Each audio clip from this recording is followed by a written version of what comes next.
इस कार्यक्रम के पुण्यार्चक हैं गुणायतन परिवार। गुणायतन परिवार द्वारा भोपाल में बड़ी सार्थक पहल की गई है, जिसमें बच्चों को संस्कार युक्त और गुणवत्तापूर्ण शिक्षा देने का मौका मिल रहा है। ये बच्चों की व्यवस्था की गई है, जिसमें 6वीं 7वीं के बच्चे इस साल लिए जाएंगे और 11वीं 12वीं और सीए फाउंडेशन के बच्चों को यहाँ रखा जाएगा। ये मेधावी छात्रों को प्रावीण्य के आधार पर उसे प्रविष्टि मिलेगी। पूरे देश भर से प्रविष्टियाँ आएगी। प्रत्येक कक्षा में मात्र 30-30 बच्चों का ही चयन होगा और चयनित बच्चे वे होंगे जो अपनी प्रतिभा के बल पर चुने जाएंगे और उनको एक प्रकार की स्कॉलरशिप दी जाएगी। ये छात्रवृत्ति के तहत पढ़ेंगे। गुणायतन के समाज कल्याण की दिशा में एक बहुत अच्छी पहल है और ये सार्थक पहल है। इसकी शुरुआत भोपाल से हो रही है। ये भोपाल वालों के लिए बहुत गौरव का विषय है। इसके लिए गुणायतन के साथ विद्यासागर इंस्टीट्यूट और सेज और एपीटी, इन तीनों को भी मैं बहुत बहुत आशीर्वाद देता हूँ।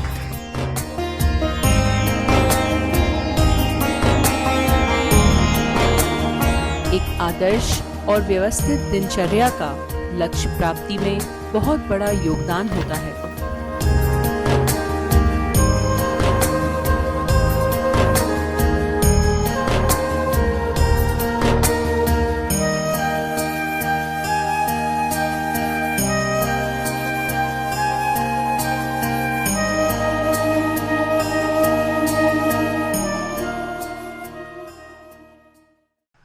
संत ने कहा, बस ये फूल नहीं खिलेगा क्योंकि ये पेड़ बांझ है।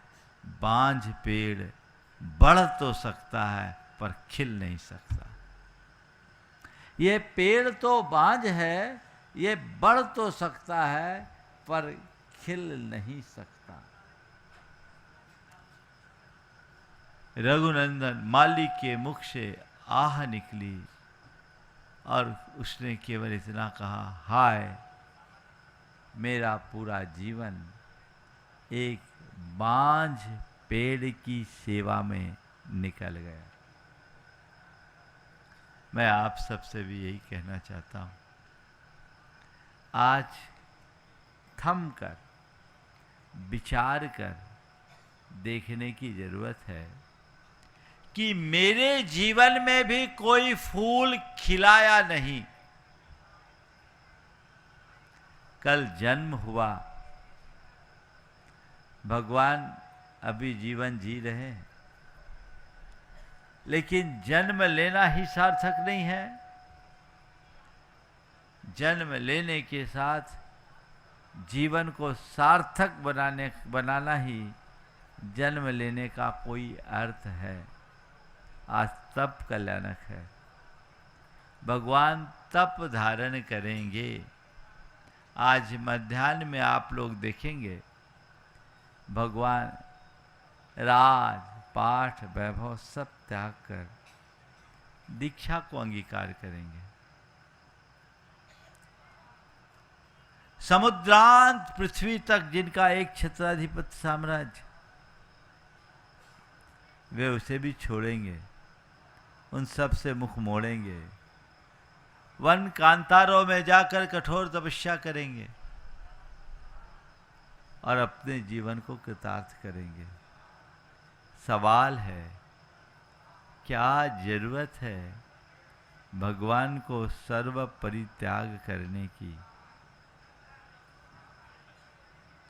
क्या जरूरत है भगवान के लिए दीक्षा की? उनके जीवन में तो कोई कमी नहीं। हाँ, भौतिक दृष्टि से देखा जाए तो भले ही उनके जीवन में कुछ भी कमी ना हो, लेकिन आध्यात्मिक दृष्टि से देखा जाए तो उन्हें इनमें कुछ भी नहीं दिखा। तुम्हारे लिए उनका राजपाट वैभव था, सामान्य आदमी के लिए उनकी सत्ता और साम्राज्य की बात थी, लेकिन भगवान को ये सब जीर्ण शीर्ण तृण के समान दिखने लगा। लक्ष्मी विभव सर्वस्वम साम्राज्यम सार्वलक्षणम जरत तृणमिवा भवत। साम्राज्यम सार्वभौमम चे जरत तृणमिवा भवत। लक्ष्मी विभव सर्वस्वम मोक्षोश्च कलांचनम साम्राज्यम सार्वभौमम ते जरत तृणमिवा भवत। आप भगवान को जब जीवन का बोध हुआ, जीवन की वास्तविकता का ज्ञान हुआ, तो सारा धन वैभव सार्वभौमिक साम्राज्य ये सब जीर्ण शीर्ण तृण की भांति प्रतीत होने लगे। काश हम भी इस पर विचार करें। ये जो भौतिक समृद्धि है, ये जीवन वृक्ष को बढ़ता हुआ दिखाते हैं, लेकिन इस वृक्ष में शांति और संतुष्टि का फूल नहीं खिल सकता जब तक उस वृक्ष में वैराग का संस्कार न हो। शांति संतुष्टि के फूल और फल नहीं मिल सकते, सब बांझ है। अभी तक क्या किया? अपने अंतर मन को टटोल कर देखो। मैंने अब तक जो कुछ किया है वो करने लायक है या नहीं, इसका विचार करो। अब तक मैंने जो कुछ किया है उसका क्या अर्थ है? 4 बातें आज आप सबसे कहूंगा। अर्थ, व्यर्थ, अनर्थ और परमार्थ। क्या है? अर्थ, व्यर्थ, अनर्थ और परमार्थ। सबसे पहले जीवन के अर्थ को जानो। हमें जीवन मिला है एक बीज की भांति। इसके अर्थ को पहचानो। बीज के भीतर वृक्ष छिपा है। बीज को विकसित करो। कोई बीज पाए, उसे धरती में बोए और वृक्ष के रूप में विकसित कर एक एक बीज से अनेक अनेक बीज प्रकट कर दे, तो उस बीज का अर्थ है, बीज का अर्थ केवल इतना ही है कि उसका वृक्ष के रूप में विकसित होना और फिर से फूल फलवान बनकर अनेक बीजों को उत्पन्न करना और उत्पादित बीज को फिर से बोना, इसी का नाम परमार्थ है। हमारी संस्कृति अर्थ से परमार्थ की संस्कृति है। हमारा लक्ष्य अर्थ से परमार्थ की ओर बढ़ने का होना चाहिए, लेकिन ऐसी बीज को हमने पत्थर पर डाल दिया, ठीक ढंग से खाद पानी नहीं दिया, हवा पानी में सड़ गल कर नष्ट कर दिया। क्या हो गया? बीज व्यर्थ हो गया। डाला पर ऊसर भूमि में।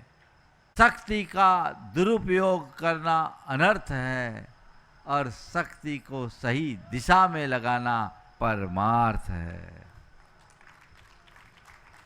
हमारा लक्ष्य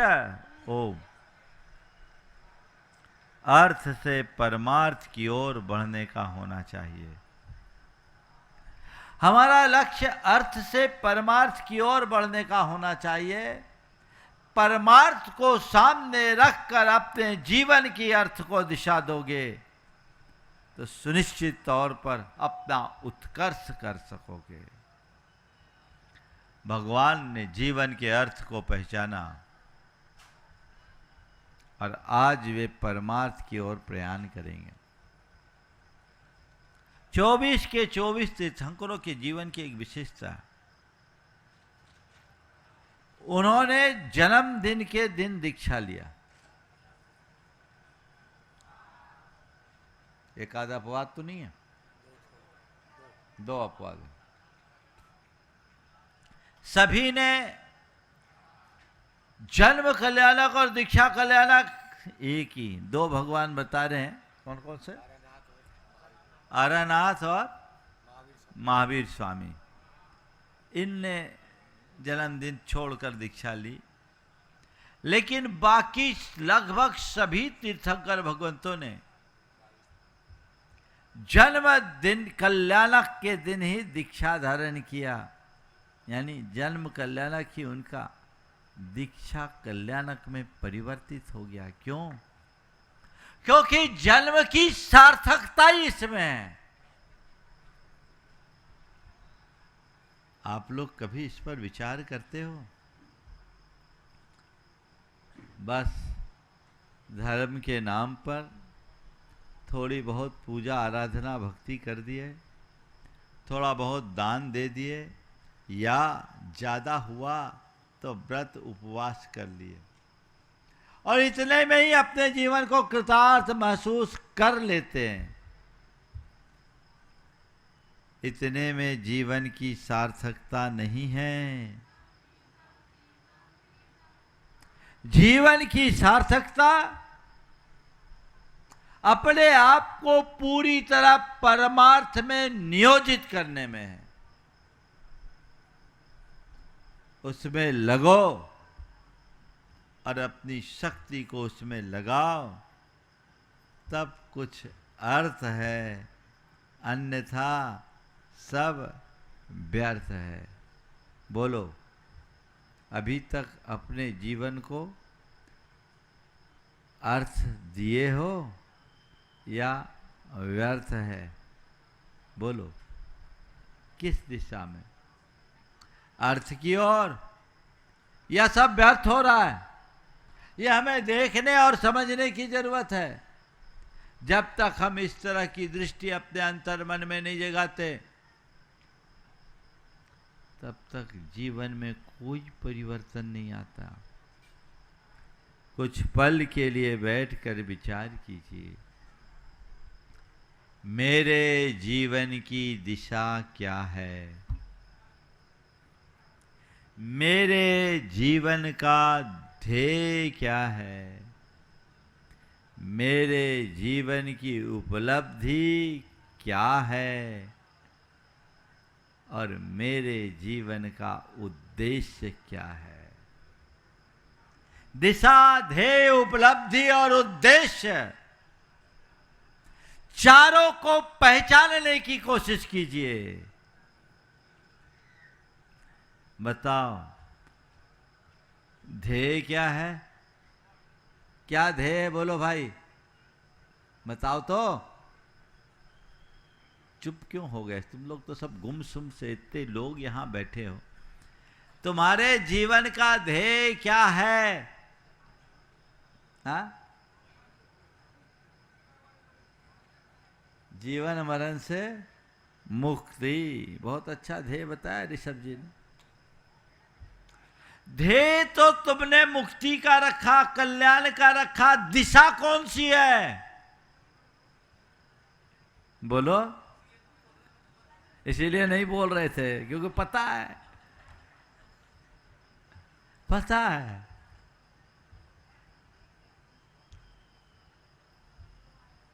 अब किसी से पूछा, भैया रिजल्ट निकल गया? बोले निकल गया। बोले कितने मार्क्स आए? तो कुछ ना बोले। पूछा, भैया मार्क्स क्यों, तेरे मार्क्स नहीं आए क्या? बोले पेपर में कुछ लिखा हो तब तो मार्क्स की बात करें। अब पूरा पेपर ही ब्लैंक है तो मैं मार्क्स की बात क्या करूं? वहां तो लड्डू मिलेंगे, है ना, बड़े बड़े। हमने अपने जीवन में क्या किया? अगर मेरे जीवन का ध्येय कल्याण का है तो दिशा भी कल्याण की ओर होनी चाहिए। तब तो अर्थ है। बातें तो बड़ी बड़ी और काम हल्के, तो कैसे कल्याण होगा? आत्म मुग्धता से बाहर उठिए, ऊपर उठिए, बाहर निकलिए, जीवन के यथार्थ को पहचानने का प्रयत्न कीजिए। यह मनुष्य जीवन बार बार नहीं मिलने वाला, बहुत दुर्लभता से प्राप्त हुआ है। इसे सही दिशा में नियोजित कीजिए। जो तुम्हारा ध्येय है वही तुम्हारी दिशा होनी चाहिए। बोलो क्या है? एक आदमी को दिल्ली से मुंबई जाना था, वो राजधानी में बैठ गया।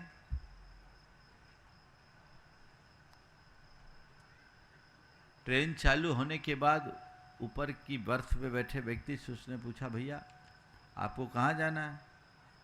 बोला मुझे कोलकाता जाना है। बोले कोलकाता जाना है, आपको कहाँ जाना है? बोले मुझे मुंबई जाना है। तो भाई साहब आप गलत गाड़ी में बैठ गए, आप गलत गाड़ी में बैठ गए हो। ये राजधानी कोलकाता की है, आपको मुंबई की राजधानी में बैठना चाहिए था। उसने कहा तुम्हें पता नहीं, टेक्नोलॉजी बहुत एडवांस हो गई है, ऊपर की बर्थ कोलकाता और नीचे की बर्थ मुंबई जाएगी। ऊपर की बर्थ कोलकाता और नीचे की मुंबई। क्या ऐसा संभव है? अगर तुम्हारी दिशा गलत है तो अपने ध्येय तक पहुंच ही नहीं पाओगे।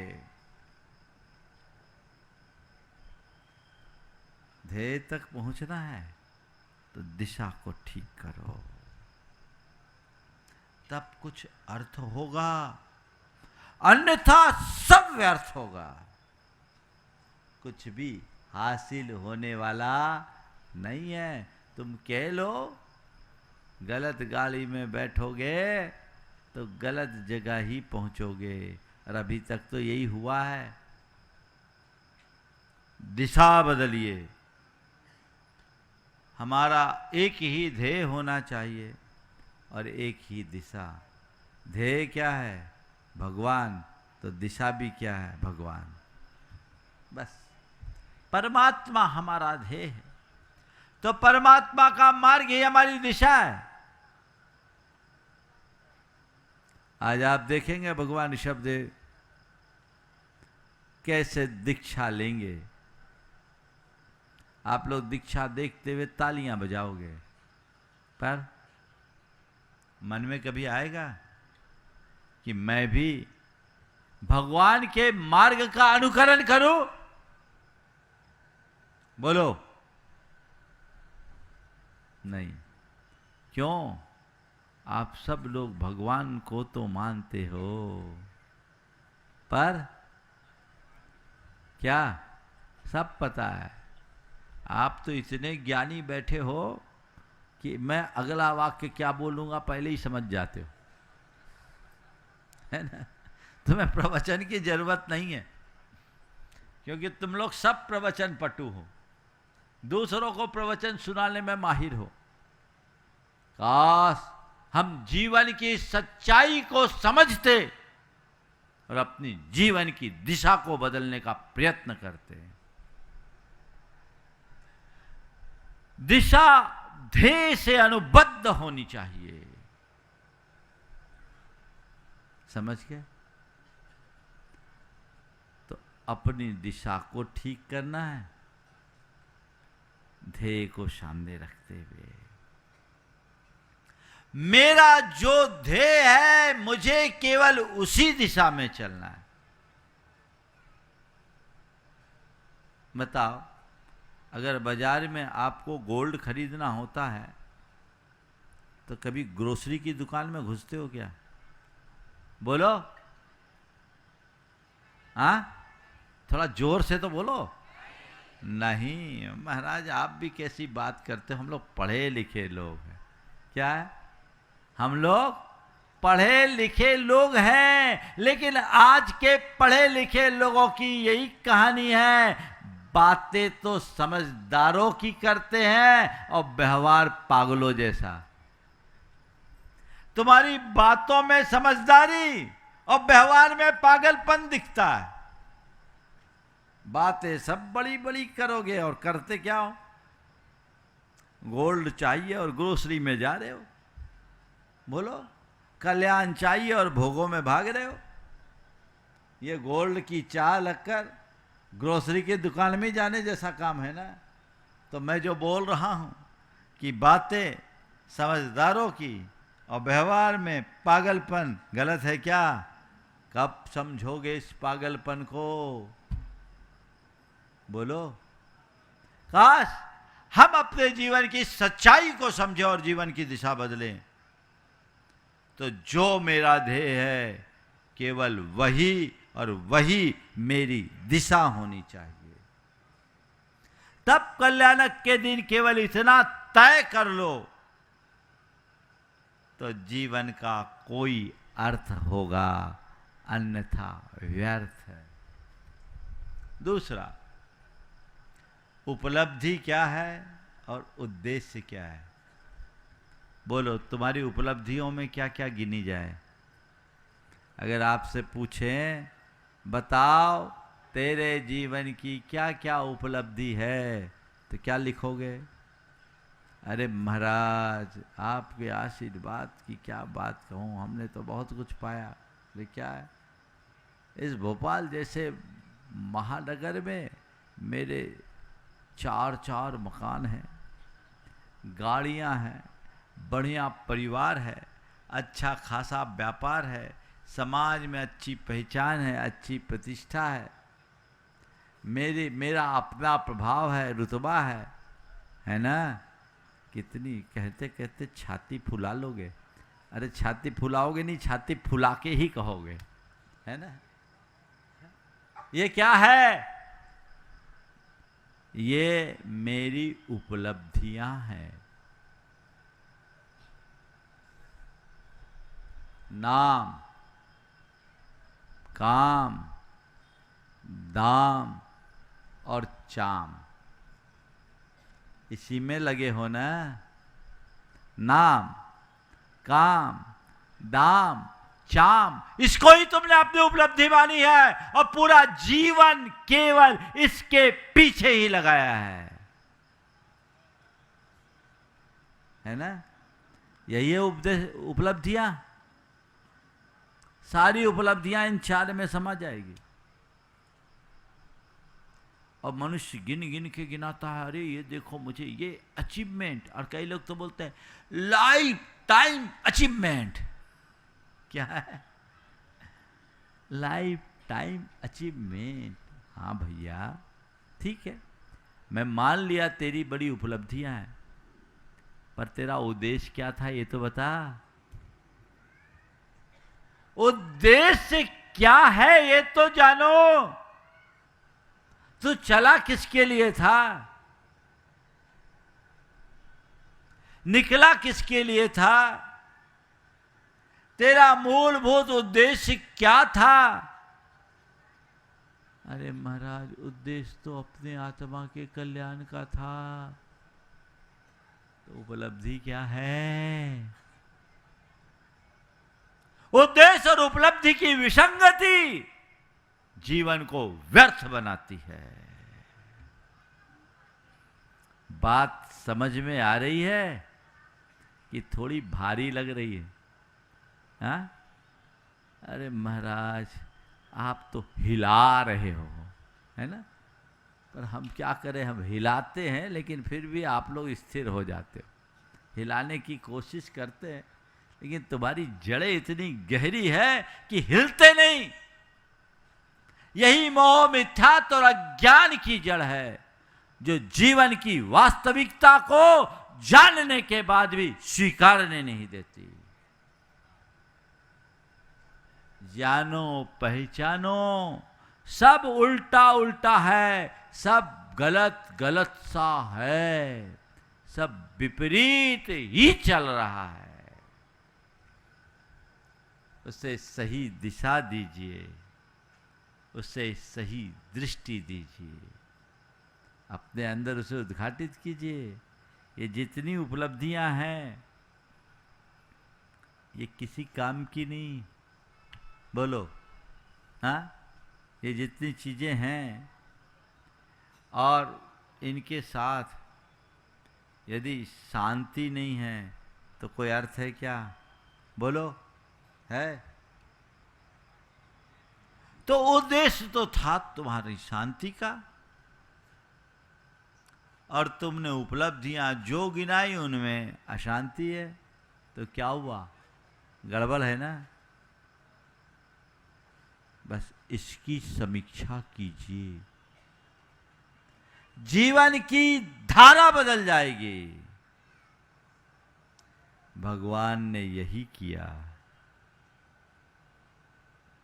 भगवान के पास कितनी बड़ी उपलब्धियां थी। उपलब्धियां ही उपलब्धियां। गर्भ में आने के 6 महीना पहले से रत्नों की वर्षा जिनके गृहांगन में हो, देवराज इंद्र जिनके सुमेरु पर्वत पर अभिषेक करे, इंद्र जिनकी किंकरों की भांति सेवा करे, स्वर्ग के दिव्य भोग जिनका भोजन बने, चतुर्निकाय के देव जिनकी सेवा में तत्पर रहे, 32,000 मुकुटबद्ध राजा जिनके चरणों में शिरोन्नति करे, जिनका संपूर्ण इस वसुंधरा पर एक छत्राधिपत्य साम्राज्य हो। कितनी उपलब्धियां हैं बोलो, गिनाओ। भगवान के आगे तुम्हारे पास कुछ है? एक काणा बराबर भी नहीं है। लेकिन भगवान ने इन सबको ठुकरा दिया। क्या किया? ठुकरा दिया। उन सब से मुंह मोड़ दिया। क्यों? क्योंकि भगवान के लिए ये सब चाहिए ही नहीं था। ये उपलब्धियां उनके उद्देश्य के अनुरूप नहीं थी। उनका उद्देश्य एकमात्र था। वह क्या था? आत्मा का उद्धार। क्या था? आत्मा का उद्धार। और आत्मोद्धार में ये उपलब्धियां बाधक है, क्योंकि ये सारी उपलब्धियां राग, द्वेष और मोह की जननी है। इनसे राग, द्वेष, मोह उत्पन्न होता है। राग, द्वेष, मोह ही बंध का कारण है। जहां बंधन है वहां आकुलता है, जहां आकुलता है वहां दुख है। भगवान ने कहा मुझे सुख चाहिए। सुख निराकुलता में है, निराकुलता निर्बंध दशा में है, और निर्बंधता बीत रागता में है। इसलिए बीत रागता का आश्रय लेना है। यही मेरा उद्देश्य है, यही मेरा ध्येय। तो दिशा भी वही होगी और उपलब्धि भी केवल वही होनी चाहिए। ये जीवन का अर्थ। कहाँ हैं हम? बहुत अंधेरे में हैं। अपने अंदर का अंधेरा हटाइए। जीवन के वास्तविक उद्देश्य को पहचानिए, और जीवन की जो स्थायी उपलब्धि है उसके उद्घाटित करने के लिए पुरुषार्थी बनिए। तब हम अपने जीवन में कुछ अर्जित कर पाएंगे, अन्यथा सब यूं ही धरा रह जाएगा। तो अर्थ व्यर्थ, अनर्थ तो करना मत। इस मनुष्य जीवन को पाकर कदाचित धर्म नहीं किया, संयम साधना के मार्ग को अंगीकार नहीं किया, तो तुम्हारा जीवन व्यर्थ है। लेकिन पाप, पाखंड, अनाचार और आडंबर में बिता दिया तो अनर्थ है। बेहतर है संयम का रास्ता अंगीकार करो, पर कदाचित संयम की राह पर न चल पाओ तो पापों में अनुरक्त मत बनो, पापों में आसक्त मत बनो। आडंबर और पाखंड, आडंबर और अनाचार से अपने आप को बचाओ। ये अनर्थ है, ये महादुर्गति का पात्र बनाकर तुम्हें महादुख देंगे। इसलिए उससे बचते हुए परमार्थ के साथ अपनी बुद्धि को जोड़िए, परमार्थानुबंधित बनने का प्रयत्न कीजिए, तो जीवन सार्थक होगा। क्या कर रहे हैं, इस पर प्रत्येक व्यक्ति को गहराई से विचार करना चाहिए। भगवान ने जीवन के अर्थ को जाना, परमार्थ को पा लिया और हम सबको उसी परमार्थ तक पहुंचने का रास्ता भी बताया।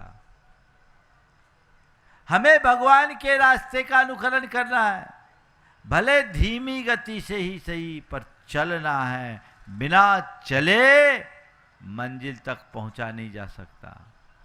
गंतव्य तक पहुंचने के लिए हमें सतत चलना होगा, भले धीमी गति से ही चले। तो हमारी दिशा भगवान हो, हमारा ध्येय भगवान हो, हमारी उपलब्धि भी भगवत्ता हो, तो फिर हम अपने जीवन में कुछ सार्थक प्राप्त कर पाएंगे, और नहीं तो सब व्यर्थ होगा। एक बार ऐसा हुआ, एक व्यक्ति एक ऐसे नगर में पहुंचा जहां उस दिन चुनाव का दिन था, राजा का चुनाव होना था, और चुनाव का तरीका भी बड़ा अद्भुत था। वहाँ हस्तिपट बंधन की विधि से किसी का भी राज तिलक किया जाता। हाथी को एक माला दे दी जाती और हाथी वह माला जिसके गले में डाल दे उसे वहाँ का राजा बना दिया जाता। संयोगतः उसी व्यक्ति के गले में हाथी ने माल्यार्पण कर दिया और दिव्य घोष के साथ उसे वहाँ का राजा घोषित कर दिया गया।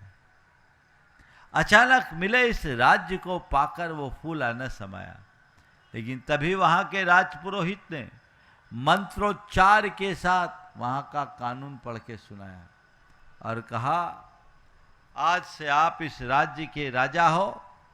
5 साल तक के लिए आपको ये साम्राज्य मिला है। 5 साल तक आपको राज्य का सुचारू संचालन करना है। 5 साल की अवधि के बाद आपको इस राज्य के नगर की सीमा से बाहर जाना होगा, और नगर के को नदी घेरी हुई थी जो मगरमच्छों और घड़ियालों से भरी थी। आपको इस नदी को पांव पैदल पार करना होगा। सुनकर थोड़ा घबराया, क्योंकि अभी तक जितने भी राजाओं ने राज किया, 5 साल का राज तो खूब अच्छे से किया, अवधि पूरी हुई, मगरमच्छों और घड़ियालों का ग्रास बनना पड़ा। उपाय नहीं था। उसने एक बार की सोचा, बुरा फंसा, लेकिन तभी मन में आया, कोई बात नहीं, 5 बरस कम नहीं होते।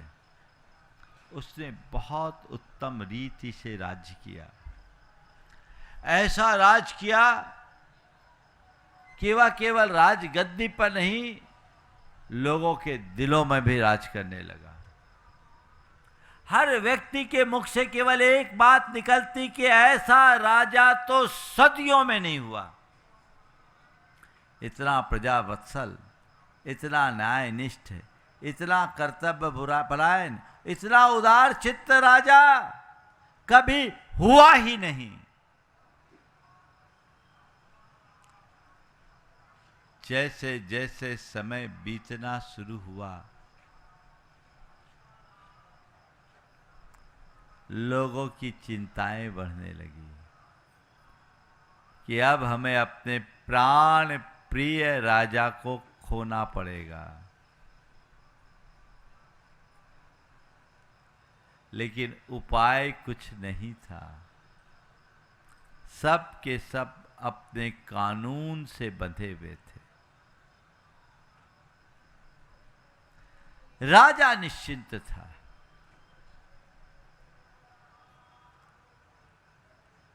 समय पूरा हुआ। जनता ने अश्रुपूरित नेत्रों से राजा को अंतिम विदाई दी। सबके मन में इस बात का बड़ा गहरा दुख था कि अब हमें अपने प्राण प्यारे राजा को खोना पड़ेगा। पर सब के सब लाचार थे। मुलायतन परिवार द्वारा भोपाल में बड़ी सार्थक पहल की गई है, जिसमें बच्चों को संस्कार युक्त और गुणवत्तापूर्ण शिक्षा देने का मौका मिल रहा है। ये बच्चों की व्यवस्था की गई है, जिसमें 6वीं 7वीं के बच्चे इस साल लिए जाएंगे और 11वीं 12वीं और सीए फाउंडेशन के बच्चों को यहाँ रखा जाएगा। ये मेधावी छात्रों को प्रावीण्य के आधार पर उसे प्रविष्टि मिलेगी। पूरे देश भर से प्रविष्टियाँ आएगी। प्रत्येक कक्षा में मात्र 30-30 बच्चों का ही चयन होगा और चयनित बच्चे वे होंगे जो अपनी प्रतिभा के बल पर चुने जाएंगे और उनको एक प्रकार की स्कॉलरशिप दी जाएगी। ये छात्रवृत्ति के तहत पढ़ेंगे। मुलायतन के समाज कल्याण की दिशा में एक बहुत अच्छी पहल है और ये सार्थक पहल है। इसकी शुरुआत भोपाल से हो रही है। ये भोपाल वालों के लिए बहुत गौरव का विषय है। इसके लिए मुलायतन के साथ विद्यासागर इंस्टीट्यूट और सेज और एपीटी, इन तीनों को भी मैं बहुत बहुत आशीर्वाद देता हूँ।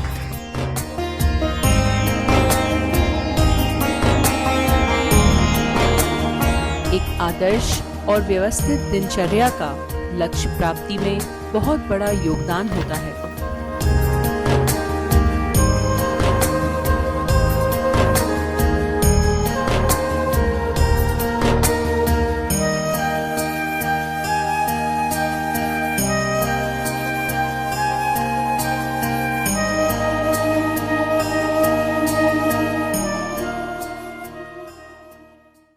इस कार्यक्रम के पुण्यार्जक थे गुणायतन परिवार।